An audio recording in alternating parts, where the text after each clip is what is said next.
लगता नहीं है, यही हकीकत है। ये मुट्ठी में रख लिया बीजेपी, लेकिन एक काम की शुरुआत करने से एक न एक दिन बदलाव जरूर। जब जब जुल्मी जुल्म करेगा सत्ता के गलियारों, चप्पा चप्पा जो गूंज उठेगा जय भीम के नाम। संविधान इतना भी कमजोर नहीं है। बाबा साहब की जयंती मनाई जा रही, ना ही अगर बाजू में दम है 400 के पार लाने, तो ईवीएम के बदले बैलेट पेपर से चुनाव करा। साहब अकेले थे उस समय में, अकेले लड़े थे। हो गए ना, अगल में बगल में हो गया, पाकिस्तान। ऐसा तो नहीं है कि संविधान जो बदलने के बाद डर के मारे शुरू कर दिए। संविधान बदलने के संविधान देखिए, सबसे पहले संविधान को बदलने के लिए।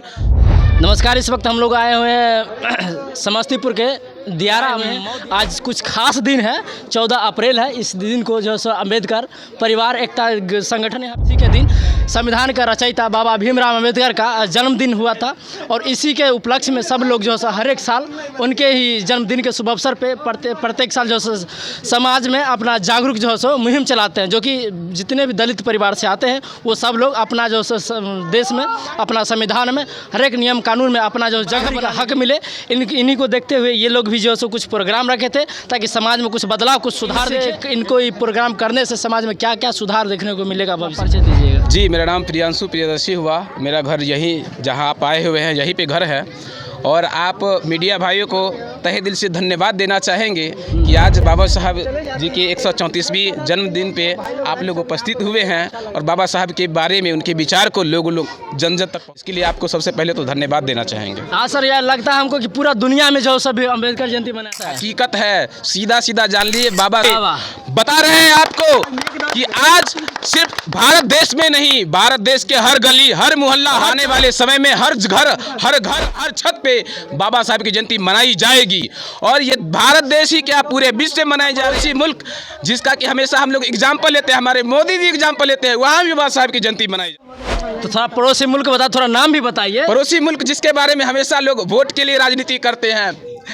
सालों कहना बांग्लादेश पाकिस्तान को लपेट रहे हैं ना। लपेटने की बात नहीं कह सकते, लेकिन वहाँ भी मनाई जाती है, जबकि भारत की ऐसी कोई पर्व त्यौहार नहीं जो कि पाकिस्तान में मनाया जाता है। लेकिन खुशी की बात यह है कि बाबा साहब की जयंती वहाँ भी का तो मनता ही है, वहाँ भी मनाया जाता है, जो कि आज अपने ही भारत से अलग होके गया है। वहाँ भारत की कोई भी चीज़ नहीं मनाई जाती, लेकिन मनाई जा रही बाबा साहब की जयंती। खुशी की बात यह है। और ऐसे ही कब से मना रहे हैं आप लोग? यहाँ जो है, जिस जगह पे आप जिस प्रांगण में खड़े हैं, यहाँ तो पहली बार हो रही है, लेकिन अपने विद्यापति प्रखंड के मऊ में जो है 3 जगह हम लोग अपने से शुरू कर दिए हैं और मनाई जा रही है। संविधान को बदलना चाहते हैं, उनको संविधान पढ़ने की जरूरत है। संविधान अल्लू दसल्लू लोग आवे, तुच्चे टाइप के लोग आवे, कम ज्ञानी लोग आवे और बदल दे। जैसा कि हम लोग पॉलिटिक्स में नहीं जाएंगे, लेकिन हम एक उदाहरण के तौर पर समझेंगे। बीजेपी वालों कहते हैं यदि इस बार चुनाव हम हमारे पक्ष में आया तो 400 का पार करेंगे, और जब 400 का पार होगा तो फिर संविधान का भी उलटफेर किया जाएगा। देखिए, अगर बीजेपी इस तरह की बात कर रहे हैं, क्योंकि भारत देश जैसा कि आप जानते हैं लोकतांत्रिक देश है, और लोकतांत्रिक देश में कोई भी पार्टी अगर इस तरह की बात कर रही है कि हमको 400 सीट आ जाएगी, तो कहीं ना कहीं उसकी मानसिकता झलक रही है कि कहीं ना कहीं वो बेईमानी कर रही है, लोगों के साथ, जनता के साथ बेईमानी कर रही, बेईमानी करेगी, चाहे वो ईवीएम घोटाला करके हो, चाहे किसी भी तरह से। क्योंकि कोई ये नहीं कह सकता कि हमको 400 से पार आप ही कर देते, बाकी वाला कहाँ जाएगा? अपोजिट भी तो है, अपोजिशन भी तो है। अपोजिशन इतना भी खराब काम नहीं किया है और आप इतना भी बढ़िया काम नहीं किए हैं कि आप 400 के पार कर जाएंगे, उनको कोई जगह भी नहीं मिलेगा। तो सीधे तौर पे ईवीएम हैक किया जा रहा है, या तो ईवीएम को इस तरह की बात कहती है कि हमको 400 के पार आएगा। अगर उतना हम कहते बीजेपी वालों के लिए एक मैसेज समझेंगे कि 400 के पार लाएगी। 400 के पार कहता ईवीएम सही है। अगर ईवीएम सही है तो इतना जो लोग आईएएस है, आईपीएस है, बहुत तरह आप जो सामाजिक कार्यकर्ता हैं, जो सुप्रीम कोर्ट में अभी देख रहे संघर्ष चल रहा है, जो वकील है, ईवीएम को तो कैसे हैक किया जा रहा है, टेक्नोलॉजिस्ट बता रहे हैं सीधे तौर पर। लेकिन बीजेपी अपनी तानाशाही मानसिकता के वजह से ईवीएम पे ही दाव दिए हुए हैं, क्योंकि सारी चीज़ पे भारत के जो जितनी भी व्यवस्थाएं हैं, मीडिया खास करके बड़े पर्दे पर के मीडिया हैं, उनका देखिए कि क्या हालत बना रखे हैं। चाटुकार हो गए हैं, चापलूसी करने लगे हैं। अभी तो हम धन्यवाद देते हैं उस छोटे छोटे मीडिया को जो कि नए नए उभर के आए हैं और समाज में होने वाली कुरीतियाँ, बुराई और जो सरकार की जो उछल मानसिकता है उसको दर्शा रहे हैं, है ना। तो ये धन्यवाद आप लोग को देना चाहेंगे कि कम से कम आप गलत चीज़ों को उजागर कर रहे हैं, सरकार की गलत नीतियों को उजागर कर रहे हैं। आप तो सरकार को देख ही रहे हैं, विपक्ष को बोलने दे रही है न मीडिया अगर कुछ दिन पहले की घटनाएं सुने, मीडिया को कपड़ा खुलवा दिया गया था।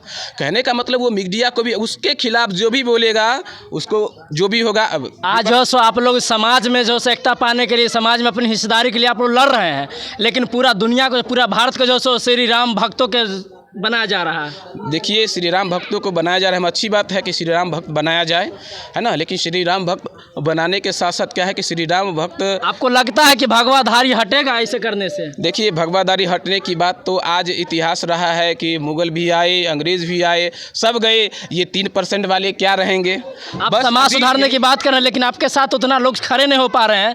लेकिन जो भगवाधारियों में एक बार खाली नारा लगता है जय श्री राम का, लोगों का भीड़ जमावड़ा हो जाता है। तो इसके पीछे बहुत बड़ा मानसिकता है कि आज 5000 सालों से जो हमारी समाज है उसको शिक्षा से सबसे पहले दूर करके रखा गया। अब हजारों सालों से जिस समाज को शिक्षा से दूर करके रखेंगे, समाज को एक जातियों में विभाग करके रखेंगे, बांट के रखेंगे, तो वहाँ स्वाभाविक सी बात आपके समाज खड़े नहीं होंगे। और बात रही उनकी जो कि खड़े हो रहे हैं, उनकी एक बार से आ रहे हैं, तो उसके पीछे सीधा बात है कि उनका समाज संगठित है, शिक्षित है। हम अपने समाज से यही कहेंगे कि इस बात से सीखे, उनसे सीखे कि उनकी समाज संगठित है, उसी तरह से आप भी संगठित हो। गलत के खिलाफ अकेले हो चाहे 100, आप अकेले हैं तो अकेले भी। हम लोग तो आज इतने संख्या में हैं, तो बाबा साहब जो इतनी बड़ी क्रांति कर सकते हैं, तो ये अब क्या रह गया। अब तो क्रांति और जोर से चले। देश में देख रहे हैं, देश में देख रहे हैं कि जितनी राजनीतिक पार्टियां में भीड़ नहीं लग रही, उतनी बाबा साहब के नाम पे आ रहे हैं लोग। क्यों समझ रहे हैं, जान रहे हैं, तभी आ रहे हैं। तो आएंगे ही, और एक दिन ये जो हैं ख़त्म होएंगे ही होंगे। आपके समाज में जो छुआछूत का क्या भी माहौल चल रहा है? देखिए, मेरे समाज में अभी भी जो उस पुराने लोग हैं, आपको कभी सामना करना पड़ा है इससे? क्या नहीं सामना करने की बात किया जाए तो हमको सामना बहुत बार करना पड़ा है। कुछ दिन पहले की घटना है, हम रूम लेने गए तो रूम लेने में ही पूछ लिया गया, उसके बाद रूम नहीं दिया गया। कुछ दिन पहले की घटना है कि मेरे साले साहब दलसिंह सराय की बात कर रहे हैं, दलसिंह सराय की यहाँ जॉब करने के लिए गए, बस इस वजह से कि वो नीचे कास्ट के हैं, इस वजह से उनको नौकरी से हटा दिया गया। कल परसों की बात है। तो अभी भी जो पुराने लोग हैं उन लोगों के अंदर ये मानसिकता, छुआछूत की मानसिकता है ही। और जब तक लोग शिक्षित नहीं होंगे तब तक ये मानसिकता मुझे नहीं लगता कि खत्म होने वाली है। आपको क्या लगता है कि ये सिर्फ एक काम करने से क्या समाज में बदलाव आ सकता है? देखिए, समाज में एक काम करने से बदलाव नहीं आ सकता, बदलाव जरूर रहेगा। चलिए, बहुत बहुत धन्यवाद।